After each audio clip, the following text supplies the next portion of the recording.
how to recover deleted photos from Google Files Save folder. So if you want to recover deleted photos from your Google Files Save folder, then what you need to do is first you need to open up your Google Files application.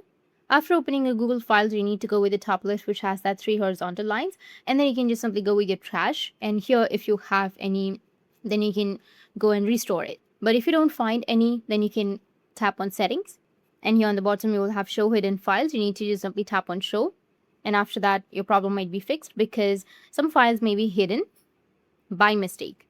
So make sure that the show hidden files option is turned on, and then go with trash and check it, or go with save folder and make sure that nothing has changed on your save folder. Now you need to go back and then scroll down a bit, and here you will have your save folder, right? You need to tap on it and check if there's something on your save folder as well. But if you don't find any, then you can open up your internal storage. Tap on your internal storage and open up the Android folder.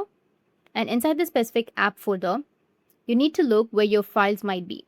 And if the files are not in your internal storage, then you can also check your Google Drive. You can go with other storage, which will be in the right side, and then go with Drive and check here as well.